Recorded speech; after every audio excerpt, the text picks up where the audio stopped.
जी, जहाँ मेहंदी हो वहाँ पे ख़वातीन का रश ना हो, लड़कियाँ और हर उम्र की ख़वातीन जब इकट्ठा हो जाती हैं, चाहे वो थोड़ी सी मामी की एज की हो या दादी नानी की एज की हो, वहाँ पे गॉसिपिंग होती है और हर तरह की बातें होती हैं कि भाई क्या होगा क्या नहीं होगा। लेकिन अब मैं ये सोच रही हूँ कि क्यों ना हम फ़रा से ये पूछें कि आया इनकी शादी अरेंज थी या लव मैरिज थी। तो लेट्स आस्क हर। जी फ़रा।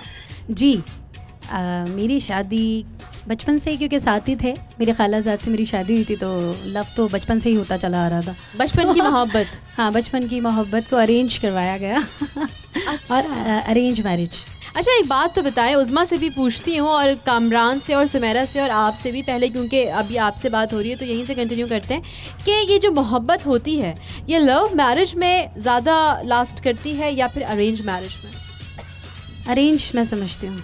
खुद तो मतलब मोहब्बत कर ली? नहीं, और मैंने वैसे कोई अरेंज मोहब्बत नहीं की। नहीं, मैंने आपको बताया कि बचपन से एक साथ ही बड़े हुए हैं, तो ऐसी कोई मोहब्बत नहीं थी। हाँ, एक दूसरे को जानते थे, बिल्कुल जानते इसलिए थे, एक साथ ही बड़े हुए थे, तो तमाम आदतें जो उनकी थी वो मैं जानती थी, जो मेरी आदतें थी वो जानते थे, तो इसलिए कोई मुश्किल नहीं हुई। मगर मैं समझती हूँ अरेंज जो मैरिजेस होती हैं ना, वो ज़्यादा कामयाब होती हैं। और इसकी कोई ख़ास वजह? इनकी ख़ास वजह यही है, जो मैं समझती हूँ वो यही है कि जो बड़े होते हैं हमारे, वो बहुत ज़्यादा बेहतर जानते हैं हमसे।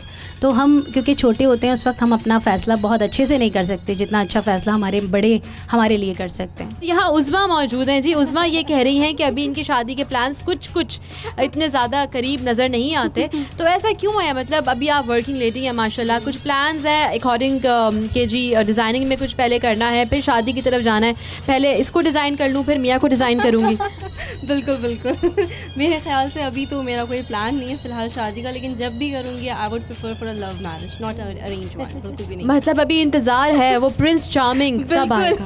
अभी इंतज़ार है।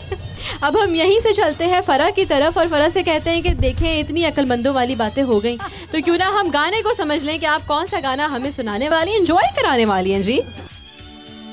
मत्थे ते चमकड़ वाल मेरे बंदड़े दे, मत्थे ते चमकड़ वाल मेरे बंदड़े दे, मत्थे ते चमकड़ वाल मेरे बंदड़े दे।